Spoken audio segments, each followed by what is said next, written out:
On the 7th of May, 2026, a judge in Lenawee County, Michigan, told Dale Warner he would spend up to 70 years in prison, 60 for the murder of his wife, 10 more for what he did with her body afterward. He was in his late 50s, and for almost everyone in that courtroom, the arithmetic was simple. He would, in all likelihood, die behind bars. But the number that lingered wasn't 70. It was 3. For more than 3 years, Dee Warner had been a missing woman. Her 5 children had grieved without a grave.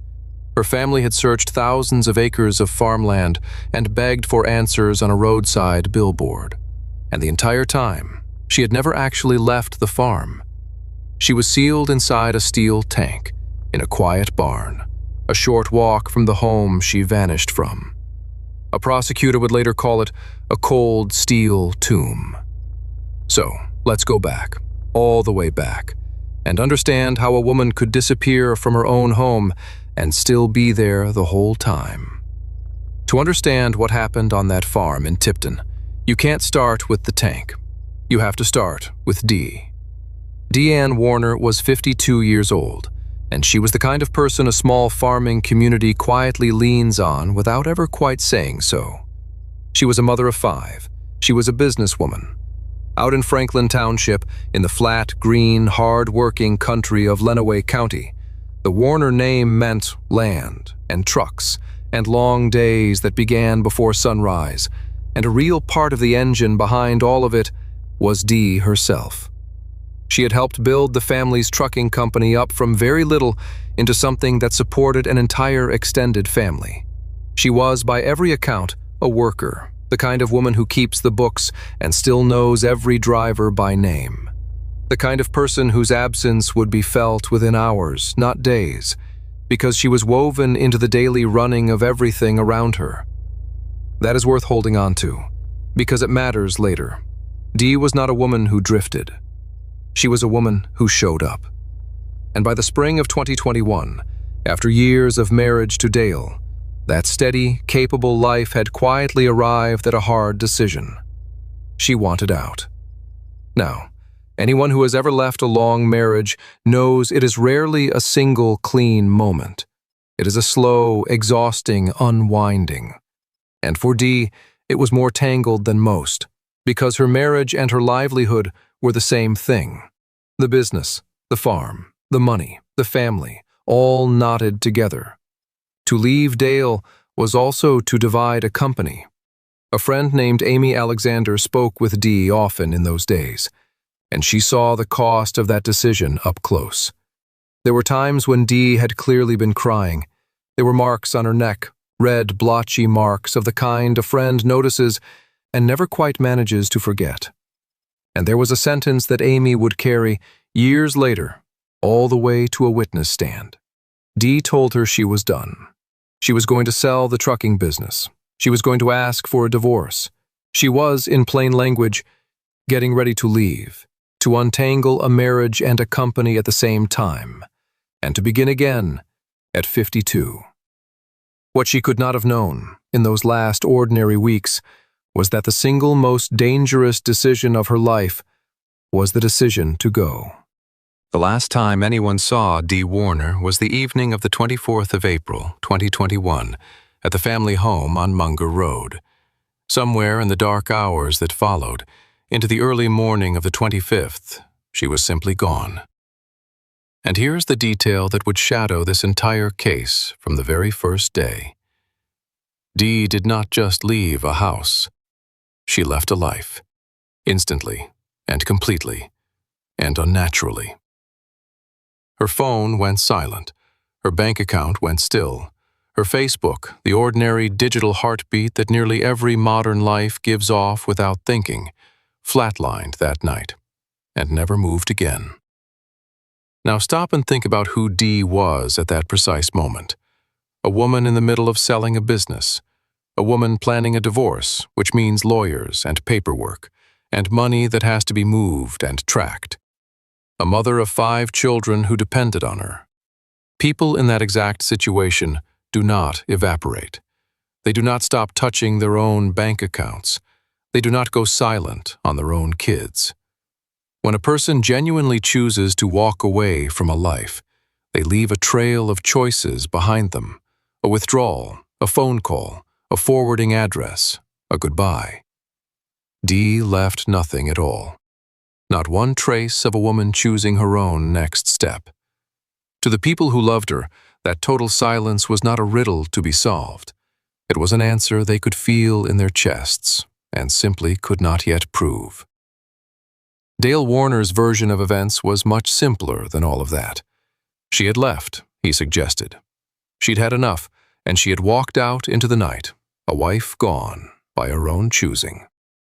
And that is the quiet danger of a certain kind of lie.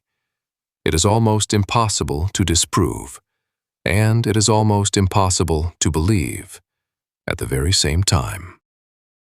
If that silence is already sitting wrong with you, then you are reading it exactly the way her family read it from day one. And a quick like genuinely helps this story reach the people who still remember her name. Stay with me, because what the family did next is the only reason there is a verdict at all. For a very long time, nothing happened, and that is the part of this story that is hardest to sit with. A mother of 5 vanished from her own home, and the days became weeks, and the weeks became months, and the official machinery seems to move like the seasons turning over that farmland, slowly, if at all. But Dee's family refused to let her become a quiet name in a cold file. Her brother pushed. The children pushed. The extended family pushed. And they pushed hard. And they did not stop. In September of 2022, they went to court and asked a judge to legally declare Dee dead. Not because they had given up hope, but because they were trying to force a system to take the case as seriously as they did. They put her face on a billboard. Think about what that takes, to be so afraid that your sister, your mother, will quietly become a forgotten file that you rent space on the side of a road, and turn the woman you love into a face an entire region has to drive past on the way to work. It was an act of love, and it was an act of desperation, and it never should have had to happen at all. And they searched. This is a detail worth slowing down on, because it tells you almost everything about how completely Dee had been hidden. They did not search one field. Over the course of the investigation, more than 4,000 acres of Lenawee County farmland were searched on foot, and searched from the sky, with drones flying grids overhead. 4,000 acres. Try to picture that. An area so large you could not walk across it in a single day, scanned from the ground and from the air by people desperate to find one woman.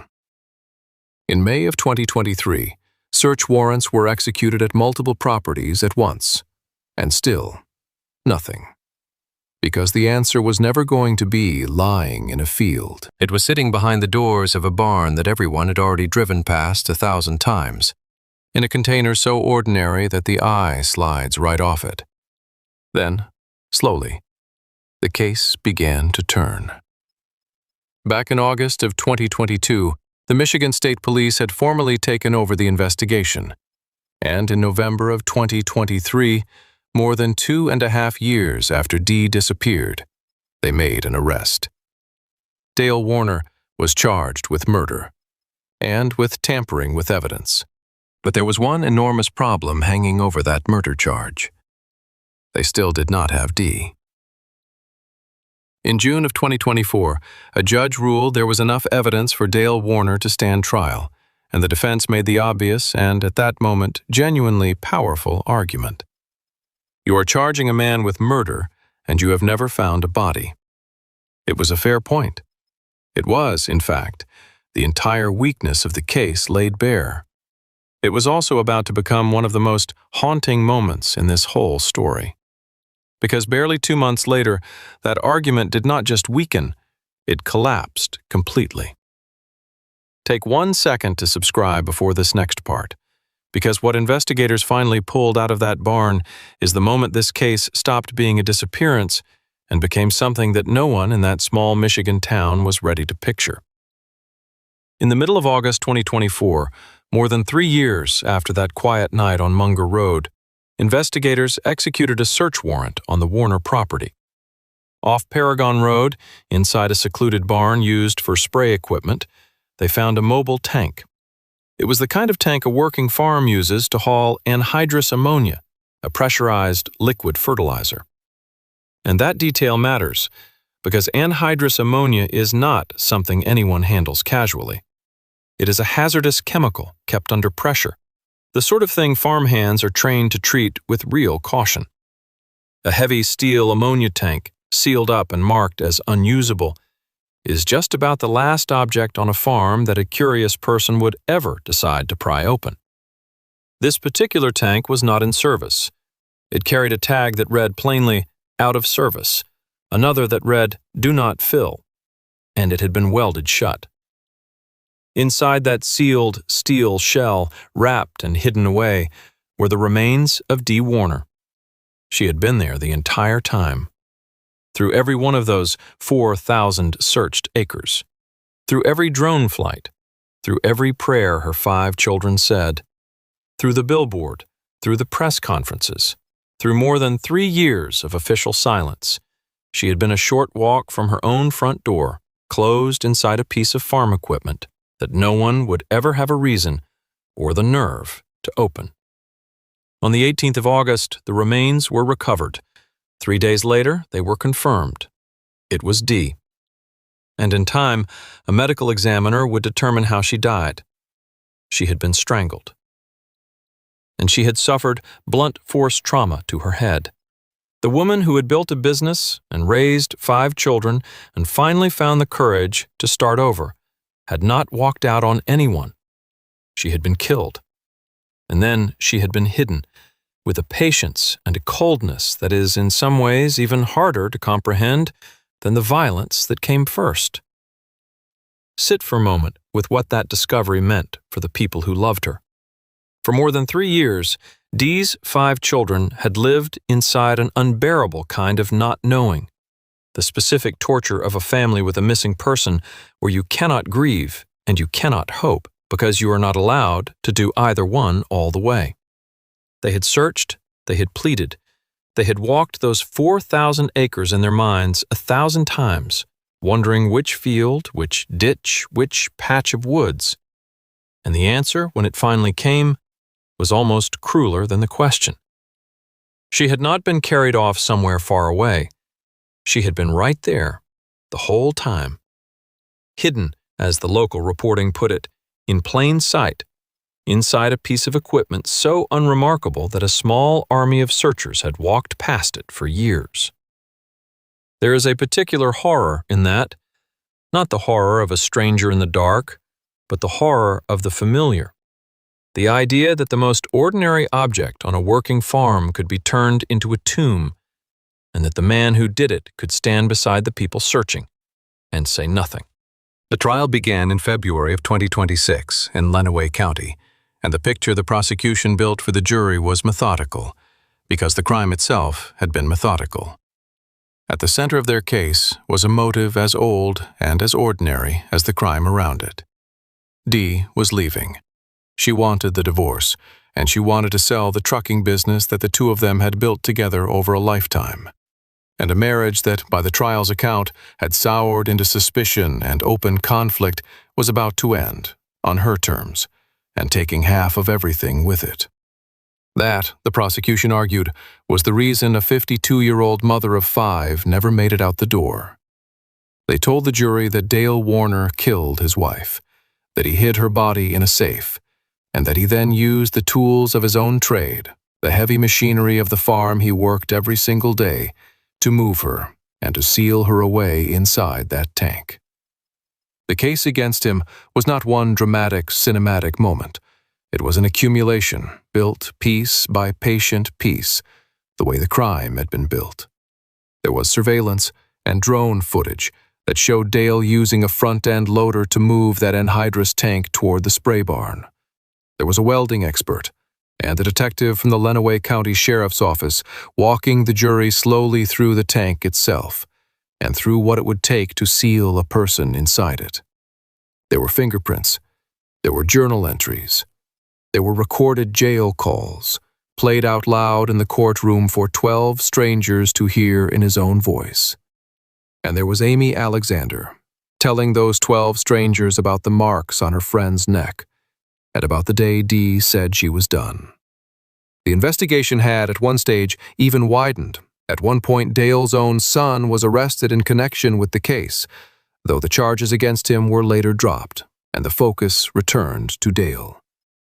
Through all of it, day after day of testimony, Dale Warner himself said nothing. He chose not to testify in his own defense. On the 10th of March, 2026, after deliberating roughly 9 hours over 2 days, the jury returned. Guilty of second-degree murder. Guilty of tampering with evidence. And 2 months later, on that day in May, the judge handed down the sentence: 60 years for the killing, and 10 more for the hiding, to be served one after the other. Up to 70 years for a man already in his late 50s. What stays with you about Dee Warner's case in the end is not the brutality of it. True crime is full of brutality, and we grow numb to it. What stays with you is the patience of the hiding. The idea that a man could go on living an ordinary life, running a farm, doing his chores, walking past that barn every single morning, knowing exactly what was sealed inside it, and telling anyone who asked that his wife had simply chosen to leave him. And it stays with you, too, that the system very nearly let him.